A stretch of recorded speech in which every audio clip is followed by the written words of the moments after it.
Triad pairs. They're a pretty cool sound, using two different triads alternating with each other.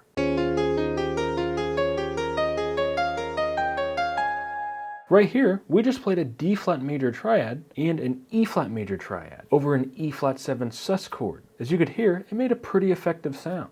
However, most people just learn this triad pair, two major triads a whole step apart, and then just stop there. But triad pairs get so much deeper and more colorful than this. So in this video, we're going to go over really unique triad pairings and all the chords that they can work on. Everything we go over today can be found in my resource 72 triad pair phrases, in which it opens up with a thesaurus of all the best, most optimal triad pairs that you can play in every single chord quality in jazz. It's written in all 12 keys for you, and I wrote a total of 72 practical jazz phrases using all the provided triad pair configurations to demonstrate their potential. This resource also comes with recordings of all the material as well as backing tracks for you. So if you're interested in downloading this resource, you can find the link in the description below and use the code PAIR5 for $5 off.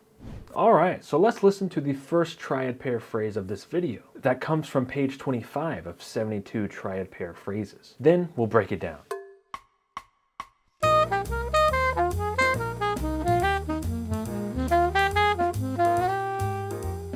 Cool, so which triad pair was that? It was the C major triad, alternating with the D minor triad.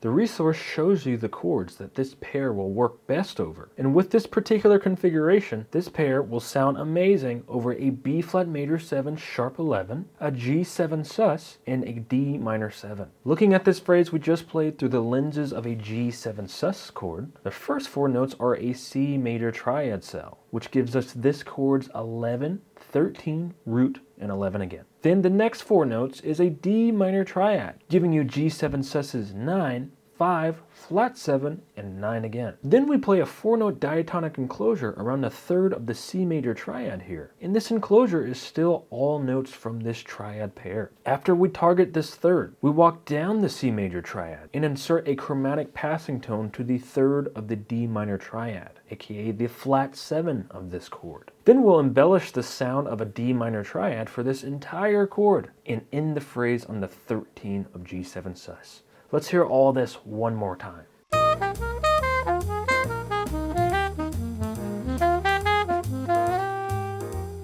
Great, let's move on to the second triad pair of today, found on page 49. Then we'll break down what's going on.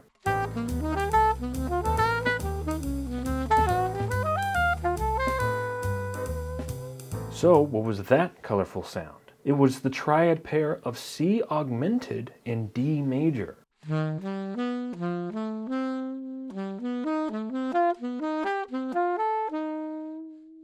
book shows you that this pair works best over a D7 sharp 11 and an F sharp half diminished 7 chord. Looking at this phrase through the lenses of an F sharp half diminished 7 chord, we start on the flat 7 of this chord, which is also the third of the C augmented triad. Then we'll dip down and chromatically approach from below the G sharp and ascend this C augmented triad. Then we voice lead to the F sharp of the D major triad and do the same thing for this triad. Chromatically approach the A and ascend up the D major triad. Now we'll chromatically approach the major 9 of this F sharp half diminished 7 chord, which is a particularly colorful pitch. And then we'll descend the C augmented triad. Now we'll play a fun chromatic enclosure around the A of the D major triad and skip up to its F sharp. Now we'll chromatically approach the E and descend the C augmented triad. Finally, we voice lead to D of the D major triad, skip down an octave and play D again, and ascend the D major triad, which brings us to the ending of this phrase, the G sharp of the C augmented triad, aka the major 9 of this F sharp half diminished 7 chord again. Let's hear this entire phrase one more time.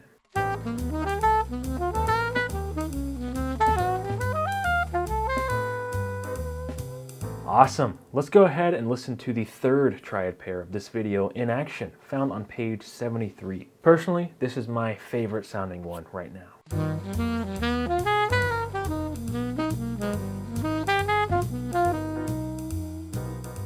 What was that triad pair? It was a C major triad and a D diminished triad.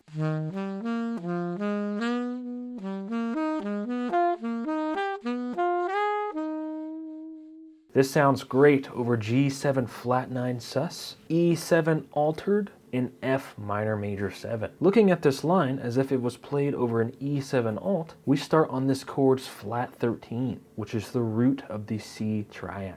We play a 4-note C triad figure here, then a 4-note diminished triad figure next. Then we alternate back to a 4-note C major triad figure again, and then a mix of both triads here. Then we come back to a 4-note C major triad figure, then a 4-note diminished figure, and we finally resolve on a C, aka the flat 13 of this chord. Let's hear this line one more time.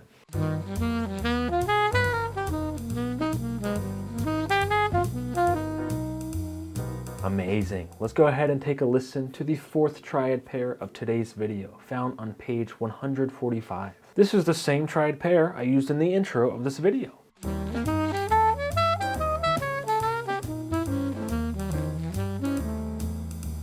So which pair is this? It is 2 major triads, a tritone apart. In this case, C major and F sharp major.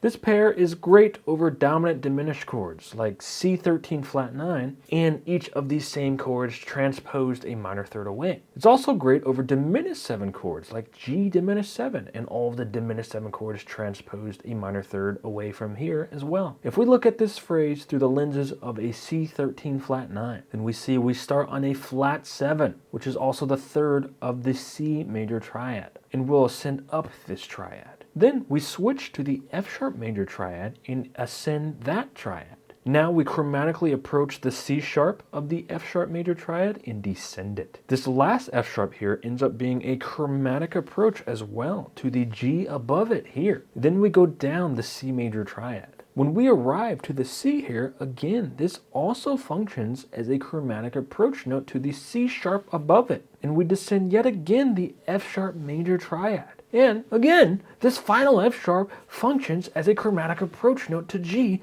and we descend the C major triad. And again, this C functions as a chromatic approach note to the C sharp. But we break the pattern finally, going up notes that are a mix of this triad pair, and we end on the sharp 11 of this C13 flat 9 chord. Let's hear all of this one more time.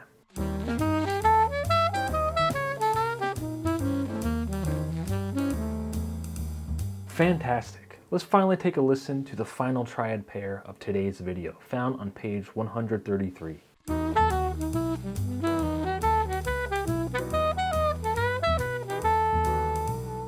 What triad pair was that? It was none other than the C diminished triad paired with a D flat minor triad.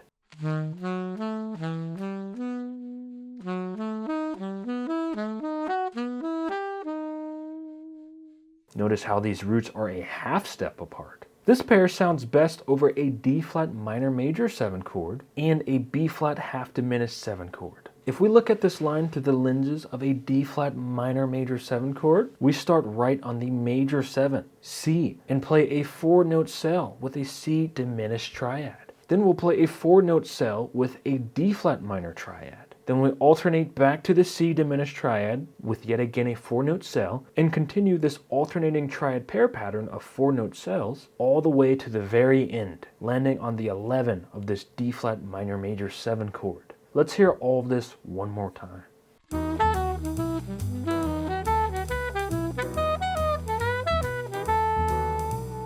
Alright everyone, well that concludes today's video. I hope this helped, and again, if you'd like to download the 72 triad pair phrases resource, don't forget that you can use the code PAIR5 for $5 off.